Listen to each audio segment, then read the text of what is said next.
people like me. You need people like me so you can point your f***ing fingers and say, that's the bad guy.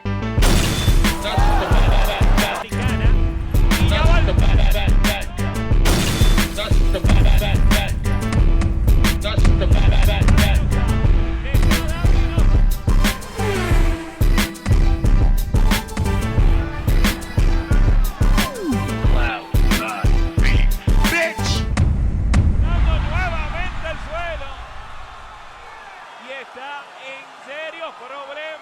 De la noche, Stephanie Piñeiro.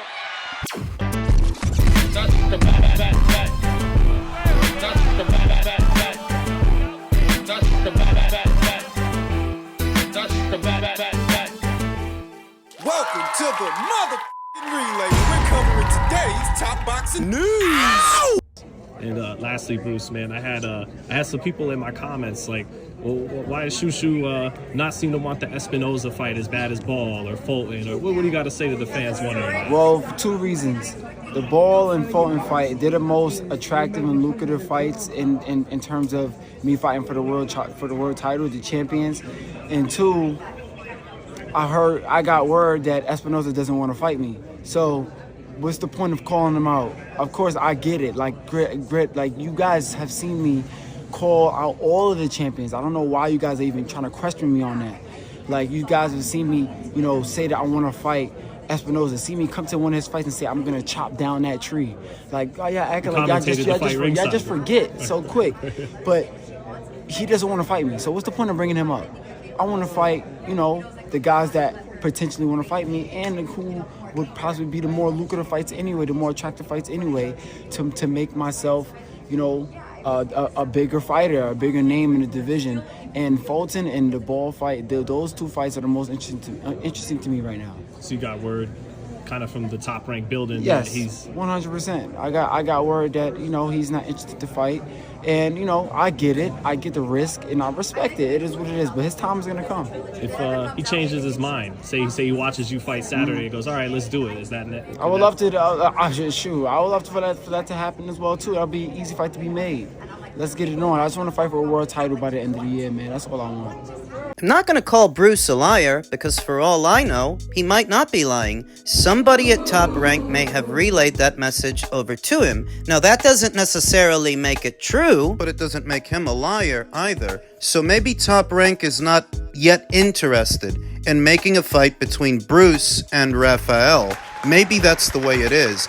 But applying that logic, that Rafael doesn't want to fight you, well, you're already top ranked in the WBO's ranked standings, so whether he wants to fight you or not, if you push the envelope with the WBO, he will have to fight you. You can press the issue. There is that to consider, whether he wants to fight you or not. Bruce does seem a little bit more interested in Nick Ball and a little bit more interested in Stephen Fulton. Though based on proximity, Rafael is the closest fighter to him, and they both fight on the Top Rank side of things. So theoretically, that would make that fight the easiest one to make. He's top ranked by both the WBO and the WBC, so he has the option of pursuing Rafael just as much as he has the option of pursuing Stephen Fulton. And the Stephen Fulton fight, to me, is the easier fight out of those two fights. I would give him better odds against Stephen than I would against Rafael.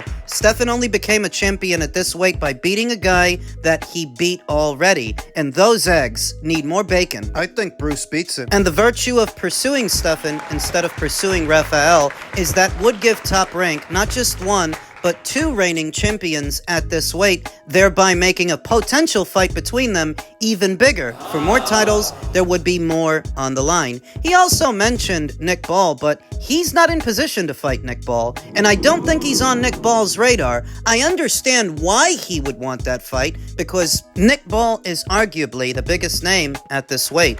Of all the reigning champions at 126, Nick is the only one who headlines his own shows. The rest of these guys, they're undercard fighters. So I get it, but he's just not in position to fight that guy. The guy in the most position to fight Nick Ball is Argentina's own Mirko Coelho, and he may end up getting a shot at Nick Ball's title before Bruce Carrington, unless Nick decides to unify with somebody in his next fight. That would be the only way around the mandatory. Hypothetically speaking, if he were to do that, have a unification match next against one of the other champions. That would give Bruce the opportunity to then fight Mirko Coelho for WBA interim status. That's one way he could play it if he really wants to get that guy in the ring. Bruce is going to be in action this weekend on the undercard of Mayer versus Ryan 2. I expect him to win his fight, and then the next fight needs to be an important one, a significant one. That interview was conducted earlier this week by Sean Zettel, and you could see that Bruce looks a little drawn, a little dry, bit gone. He's big for this weight, and I don't imagine he has that much more time left before he has to move up. So he's got to fight for a title inside of the next 1 or 2 fights before he gets too goddamn big to keep making 126 pounds. We'll see what shakes out. Elsewhere in the world of boxing, Ring IQ hate mail. A guy who goes by the name Anthony Rodriguez, a big David Benavidez fan, didn't like my previous segment about Canelo's recent sit-down interview regarding David Benavidez. Why he didn't give him the time of day, why they haven't fought, what's his rationale. And the way I summed it up, maybe if David would have unified titles with Caleb Plant when he had the chance, when they were both unbeaten champions at the same weight on the same side of the street, maybe Canelo would have fought him because he would have had to become undisputed champion. But David Benavidez didn't fight him. David Benavidez's promoter, Samson Lukowicz, chose to wait. Now, Caleb Plant just posted on his social medias that you said that David Benavidez versus Caleb Plant needs to take more time. Why? Look, this business is for 2 reasons.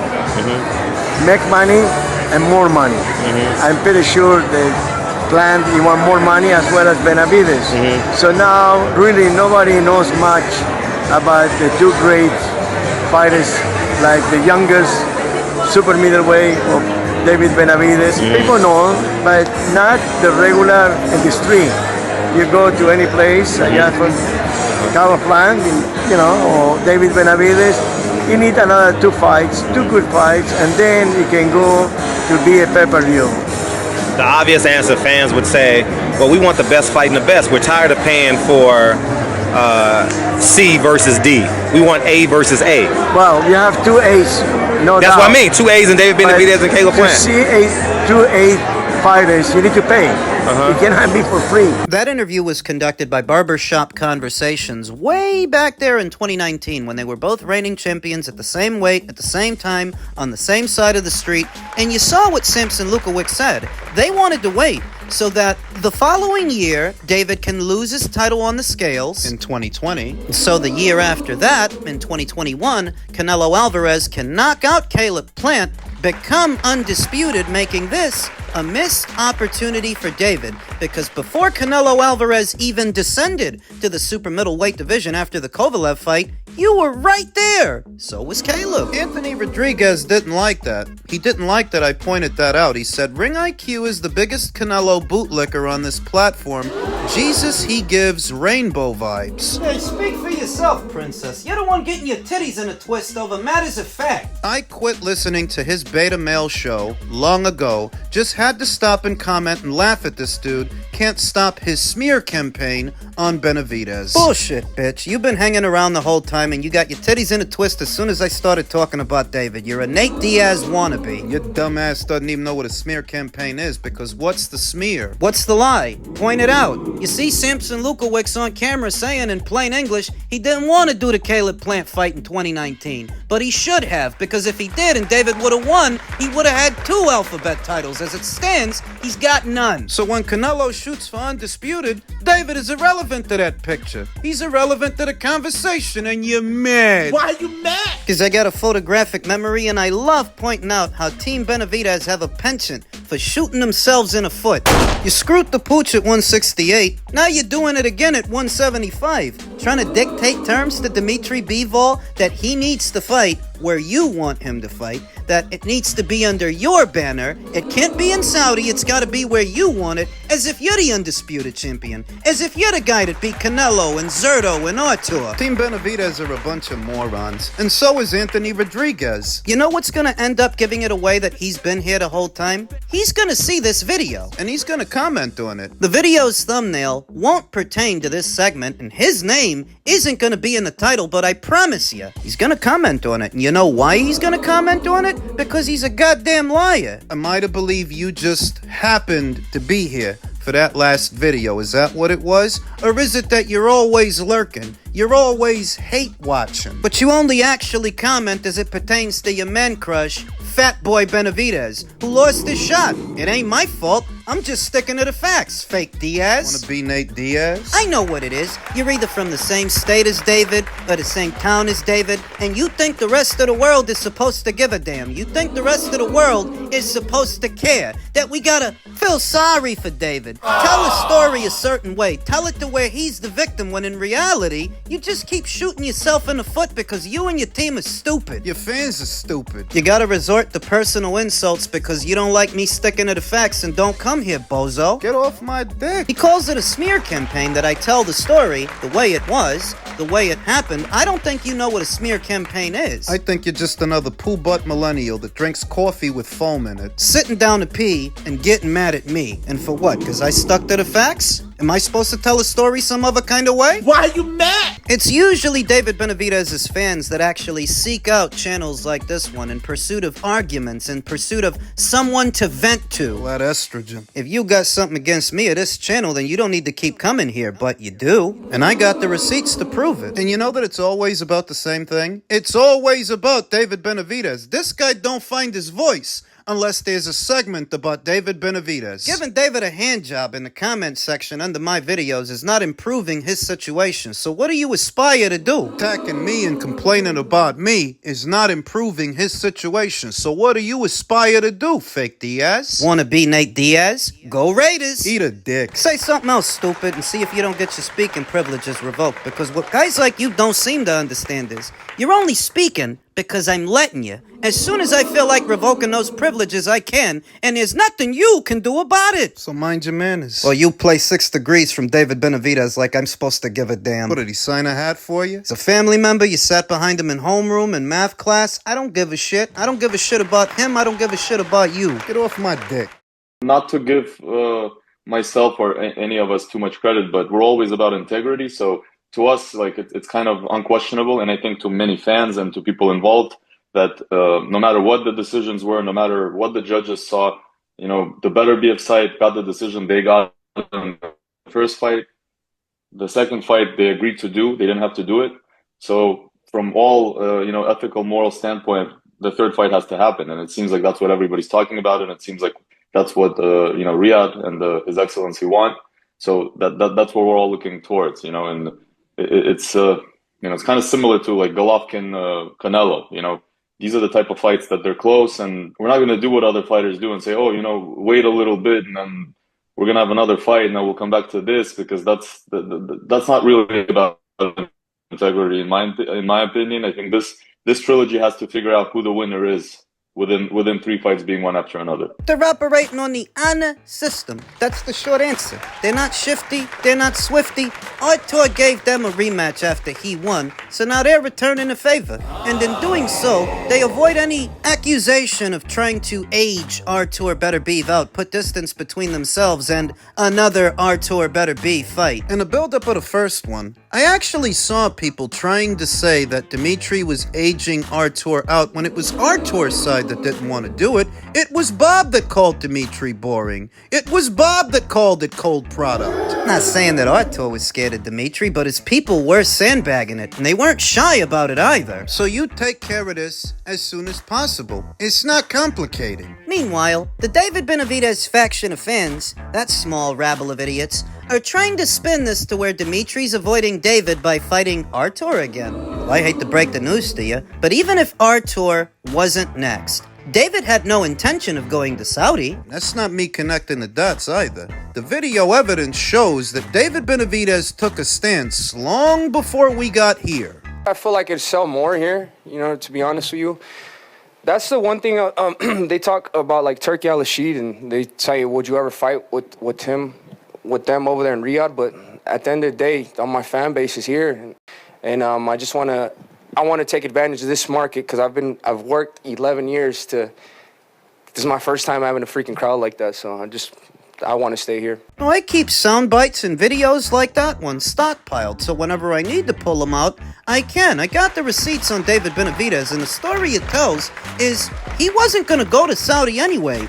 You were going to try to dictate terms to the guy who beat Canelo, the guy who beat Zerto, the guy who just beat Artur, the undisputed champion. You were going to try to tell him what to do. He's got oil money behind him. What the hell do you have behind you? The same used car salesman that costed you the Caleb Plant unification match? Don't talk to me about them fighting 4 or 5 years later, because when they did fight, there were no major titles on the line. You waited 4 or 5 years to not sell nothing. Not sell no pay-per-views, because that fight didn't do no numbers. Now what you're really trying to do is wrangle a vacant title from Dmitry Bivol, because you know he's going to be busy with Artur, but if you get it, then what? Then what? Who are you going to defend it against? Been all through that.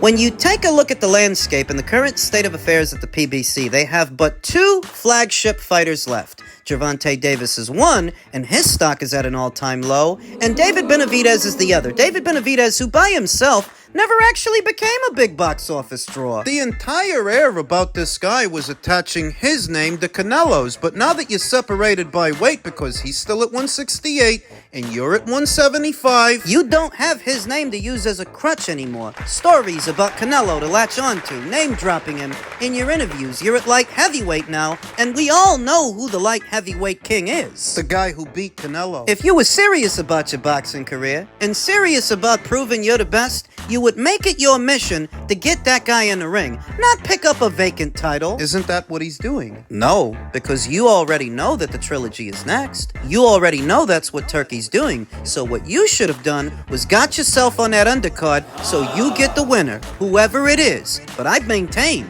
you don't want the winner of that fight. You'll settle on a vacant title. An email title for an email champion. And that's if you don't move up, because he still might. The well's running dry at 175 pounds. The PBC don't have a proliferation of fighters to keep David Benavidez busy with, even if he gets a vacant title. So what? Who are you going to defend it against? When it was about Canelo, they were trying their best to play the media and the fans against him, but it didn't work because Canelo has more supporters by and large than David Benavidez ever did and ever will. And he was always on borrowed time at 168 until eventually he outgrew the weight. Now you're at 175, my friend. Can't keep singing that same tune to the podcast is about a guy who's still at super middle. You're at light heavy. What are you gonna do? Force a stalemate with Turkey El Sheikh because you don't want to go to Saudi? I bet that he can outlast you and the PBC because he's got deeper pockets. It's a battle of attrition. Guys didn't bring enough bottles of water. The well's already running dry for you over there. You want to drag this out? Go ahead. You guys scramble for an opponent decent enough to do a pay-per-view with that isn't going to sell anything anyway. Go ahead. Mr. I can't go to Saudi because I'm a Vegas fighter. It's always a goddamn excuse with this guy.